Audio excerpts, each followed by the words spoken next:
I based this video on NEETs module number 5. To get the PDF download link, look into the video description, please.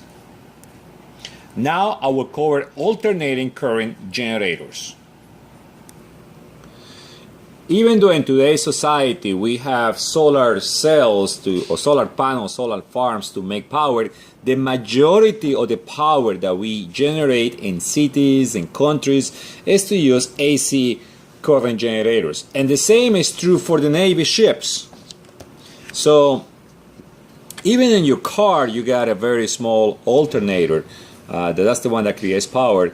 The 12 volts to charge your battery and to get your car really going electrically.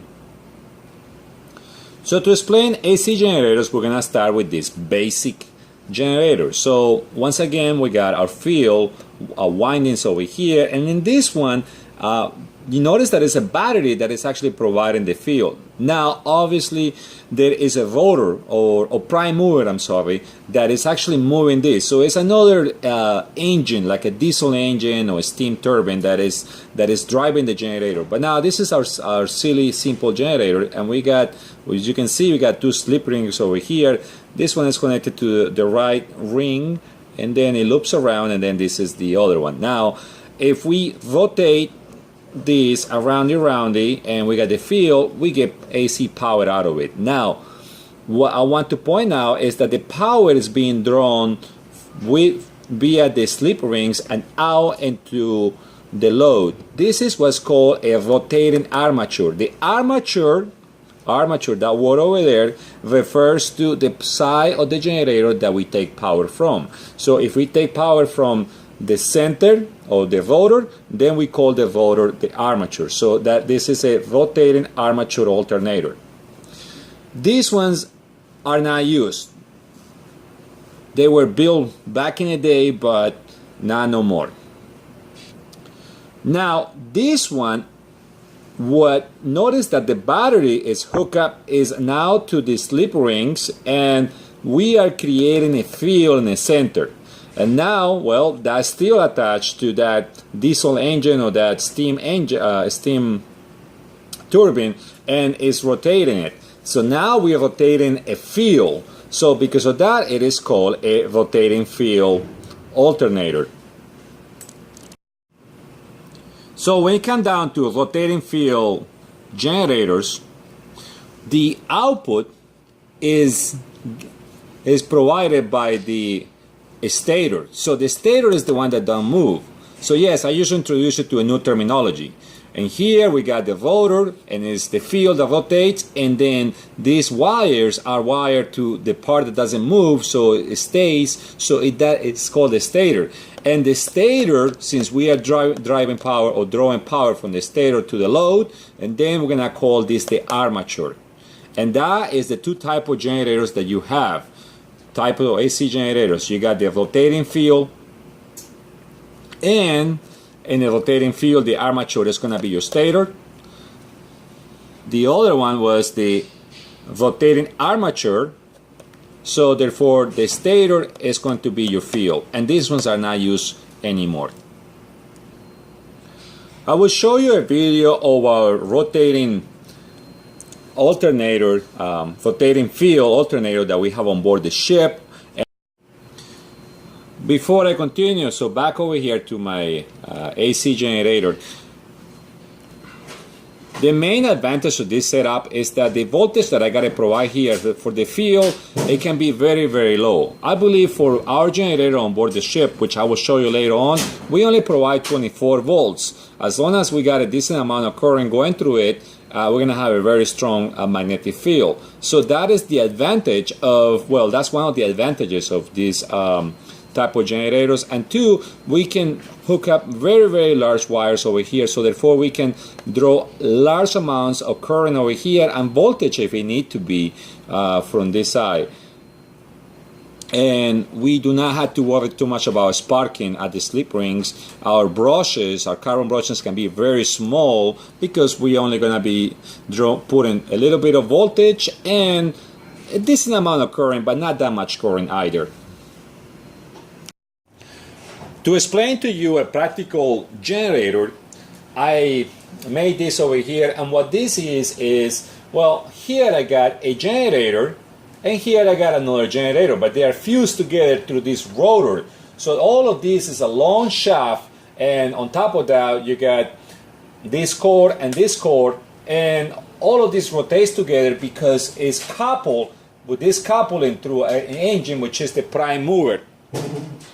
Now, the prime mover, it might be a diesel generator or a gas turbine engine. Bottom line is that the prime mover just is in charge of move all that. Now, here I got these two wires, and this is what I'm going to say. I'm going to put my excited field voltage. So I'm going to talk about between 20 volts and 30 volts that I'm putting through there.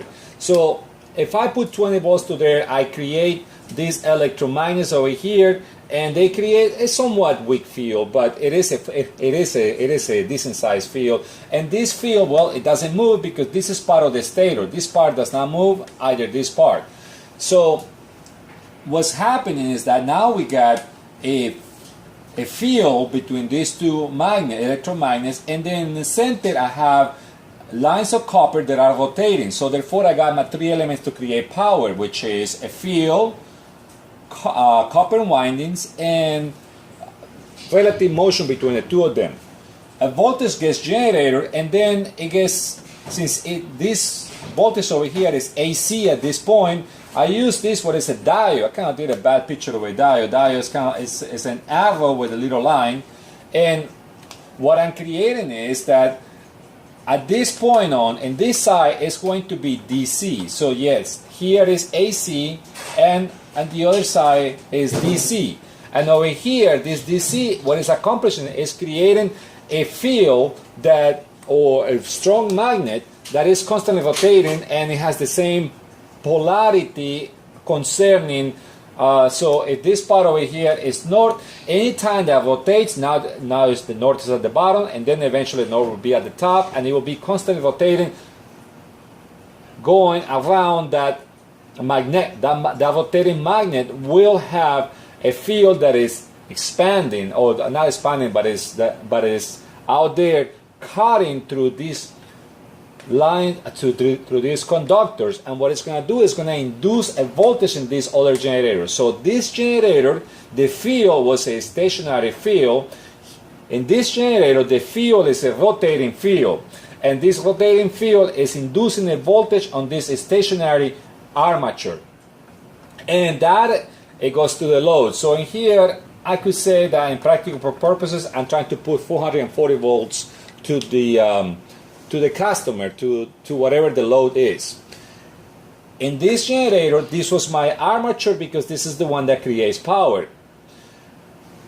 Now, remember I said that I was going to talk about between 20 and 30 volts, and the reason for that is because if I put 20 volts over here, well, my field over here is going to be not as strong, so I'm going to create a small a small voltage that, so therefore it's going to be a small field over here, and the voltage that's going to come out of it is not going to be as strong. Now, as you add the load, as people start turning pumps and motors for ventilation, AC plants, and so on and so forth, that they draw a lot of power, what's going to happen is that the voltage is going to start to drop down. And I'll explain to you later on. And to compensate for that, what we do is we increase the voltage. Maybe we increase it to 25 volts. Now that's going to make a stronger field over here. It's very important that the engine always provide the same amount of RPMs, or revolutions per minute. So as long as that is done, the frequency is being kept. We want our generators to provide 60 Hertz out. And what's going to happen is that by me increasing the voltage over here, I'm creating a stronger magnetic field over here, a stronger voltage on the AC side of the generator, and this armature will provide, after the rectifier, a stronger DC rotating magnet over here, which is going to increase the voltage. And even though the voltage was trying to to go down because I just added a whole bunch of load. It's just gonna go up and it's gonna stable back to 440 through. Now, for all of that, obviously we have very sophisticated circuitries that do this, but this is the gist of how a modern generator works, and most of the generators that you walk on board this ship are gonna be of this type. Today, at the end of the video, I will show you a generator that does not have this part. So, because it doesn't have this part, we are forced, or we have to, because it's an older type of generator, we're gonna have a slip rings. So we're gonna have a slip ring to make that connection there, and we're gonna have a secondary slip ring to make the connection to this one. So here, we're gonna have this one, I believe this is positive, this is gonna be my negative, and remember the cables that I said earlier, now they're gonna come like this, and we're gonna have brushes. The brushes are gonna be made out of carbon when I show it to you. And those brushes are going to be putting those polarities into these slip rings. So remember, the far away slip ring is energizing this cable. The closer to the outside, and the one in is going to be energizing the cable. This the top cable, but the principle is the same, and we're still going to have a rotating field generator. Here we have a rotor that the picture is on the book, and I find it confusing, but then again it's somewhat useful. So this is what the rotor is of rather the rotating field, and then here at the end we got some slip rings. So to the slip rings we can put power to the rotor, and we will need this mess over here. Now in here they make us believe that they got a commutator with the slip rings. You either have one or the other, or either you have commutators or you have slip rings. You don't have both of them. And to make things more interesting, in here they say that they got an the exciter armature. If we have an armature over here, that implies that we got a field winding outside and that we'll have rectifiers. So if this is the case, then all of this will be we will not be there. So that would be a better, more accurate picture. So I wanted to explain that, so when you be looking at this, don't look confused. Why the same shaft would have slip rings, commutators, and armature of the exciter. Now back to our book. Prime movers, well, by now you pretty much guessed it, is what drives the actual generator, or the rotor of the generator. Now when it comes down to rotors, we have two types. We either have the turbine driven rotors or salient poles. Turbines, they are high speed, very, very fast, so therefore the rotors are smaller, more concentric, because they got to be able to withstand that high amount of centrifugal force. Now for very slow rotating prime movers, then that's where you have these guys over here. The poles, they can stick out farther because they're gonna be rotating less, so they don't have to worry so much about centrifugal force. The rating of the generator will always be stamped on the nameplate, and the manufacturer will do that. Now, pretty much it comes down to is the voltage times whatever the current that goes through them. So the more current, the hotter it gets, and heat is the enemy of the of generators. So the maximum current that can supply an alternator depends on the maximum heating that the generator can dissipate, whether it be, so if you can put ice cold water through it, it will be better. You should be able to get a lot of power out of it. But in the fleet, we just put air, and then we cool down the air with water, just regular water, regular seawater. If we have one magnet and then one electromagnet, as we discussed earlier, and one set of windings, okay, we're just gonna get, well, one phase of power. But most practical generators, they are actually multi-phase alternators. So here we got a two-phase power generator, And pretty much what we have is now, instead of having only two windings, now we got an extra set of windings, and that is going to give us, this is going to be the power from one winding, and this is going to be the power from another winding. They're going to be, in this case, well, they put it 90 degrees apart, so therefore they're going to be 90 degrees apart, because here is the starting of one, but this is the end of the other one. So when one is on top, then the other one is touching zero, and that's what that means. Alright, I'm moving quickly to a three-phase generator, because I don't think there is such a thing as a two-phase generator. There might be, but this is what really you're going to be dealing with, which is the three-phase generator. So notice that in here I got three different windings, and now they are offset by 120 degrees apart, and I got, well, the starting and the ending of each winding over here. Depending on how I connect them, it's going to determine what kind of generator it's going to be. The options are either Y connected, because if you look at these windings over here, they look like a Y, or delta, because it looks kind of like a D. If I turn it sideways, it looks like a D. So those are the two type of generator connections that you will have. So let's see how this works. Alright, so notice that here I got, well, one winding, two and three windings, and they look like a Y. From the center, I took this center top, or center rather, and this one is called a neutral.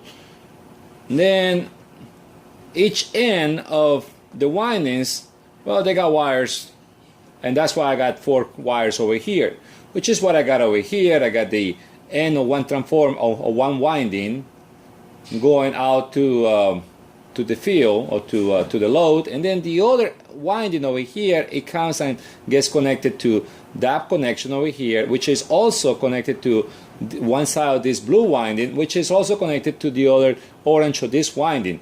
So even though here it looks confusing, when you look at this, it looks much more simple. I'm going to delete the neutral, so in that way it just looks clearly what we have.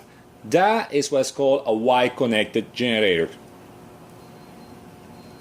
Here is what I got, a delta-connected generator. So I got the same windings as before, but now I just simply join them here, blue to orange. That's what I got over here. I got blue to black, which is what I got over here, and then finally black to orange. I got my connections. I go out there, and this is a delta. Now my delta is kind of ugly looking, but you get the point. It just looks like a delta.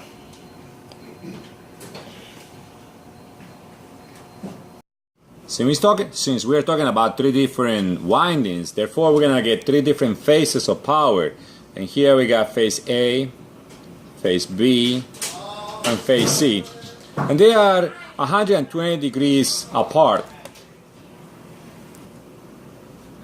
This is actually a better picture of what delta and Y should be drawn now, the ugliness that I drew earlier. Now going back to this diagram over here, so the Y connected, it does have a neutral, and that's why in homes we have, or people speak about having a neutral, and that's how they get 110, but whenever they combine two phases like A and Charlie, that's how they get 220. On houses, on board ship, this is what we use. We use really is delta connected generators, and we do not have a neutral on board the ship. The frequency of generators is given in hertz, and to calculate what's the frequency of the generator, they just simply multiply the number of poles, which is P according to this, by N, the speed of that the prime mover is rotating the generator. So for onboard ships, this one, the speed will always be constant, and this will be constant. And once we do the calculations, the goal on board the ship for US ships is to get 60 hertz. This formula, write it down because you will use it on your test. In page 314, you can find some of the example calculations, how to use it.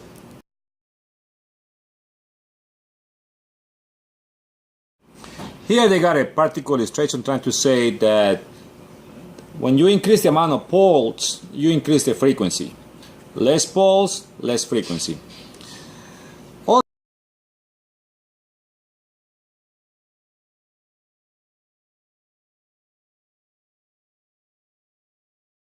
A quick review on voltage regulation. Remember, in voltage regulation, what is important is that the speed and the DC field has to be held constant. And then they run the generator at full load and then at no load, and they get these two values. So obviously at no load, you're going to have more voltage, and at full load, the voltage is going to drop. They subtract those two, they divide it by the full load, and that's when they get the percentage of voltage regulation. This is without anybody interfering or trying to adjust the voltage output. Now, to get constant voltage from the generator on the changing load conditions, we have to change, or we have to control the voltage out of it. And since the voltage that comes out depends on the speed, but we got to keep the speed constant because we want our 60 hertz out. We cannot deviate from that. And on the number of wires that are inside there, but that is fixed because, you know, when the generator is created, it has a set amount of windings. Then the only thing that we can do to control the strength, the voltage going out of the generator, is to modify the magnetic field that creates the voltage. So when we make the voltage stronger or on the fields, then the voltage coming out of the armature is going to be higher.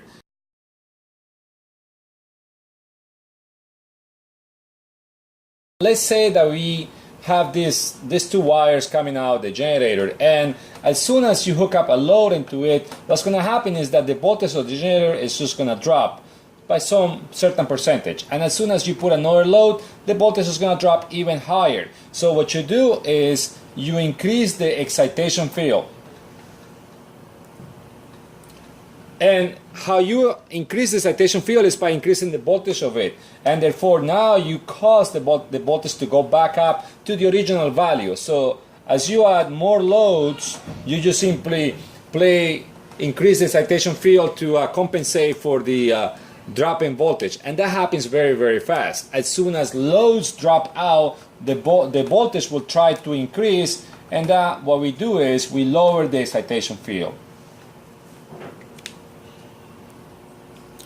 I know I didn't mention before this formula, but basically what this is voltage. That's what E, I don't know why they say E, but E stands for voltage. Voltage is equal to the generator constant, and this is what the amount of turns that it had, the size of wire, the thickness, and so on and so forth, and that is fixed. And the speed, well, we always run at the same speed, so we get the same amount of hertz, which is 60. So the only thing that we can change is the field strength. So by modifying any of these values, we modify the voltage coming out. So therefore, that's what the only thing that we play with is the field strength to change the voltage out of the generator. Here we have a generator. This generator has a rotating field. The rotating field gets powered via these two wires over here. One of them will be positive, one will be negative. Every 6 months or every year, we switch these two wires over here. This is bringing power from the exciter, and right now we got this one negative, this one positive, and eventually we'll flip them around so we have an even wear on the slip rings. Now, from this point, this is the slip ring, this is the front one, that's the back one over there, and all of this rotates. So notice that there is a bolt over here that it just makes contact with this slip ring. This is taking power from whatever power this slip ring has and is given to this wire. This other one, it connects to this bolt too, but the bolt has an insulation. If you see there, it continues and it crosses the first slip ring and it goes into the second slip ring, and it actually, bolt is there, you see the bolt over there, That is to take the polarity or the power from that slip ring and deliver it to the center wire. The brush's job is to take the power that it has been given to the actual brush holder. See, if I look back over here, the brush holders, they are connected to that power. So right now this is positive power comes to here, and negative power goes to one over there, which is to the second brush holder. So you can think about that the brush holders are electrified. This is my positive, this is my negative right now. And remember, in 6 months or a year from now, we're gonna switch them, and now this is gonna be my negative, and this will be my positive, will be my negative, and we'll keep switching them. But anyway, just follow your PMS card for that. Let's concentrate on this brush. As the slip ring rotates, the brush obviously doesn't rotate, but the dose is polarized. The brush is made out of carbon, and it just rides on the slip ring.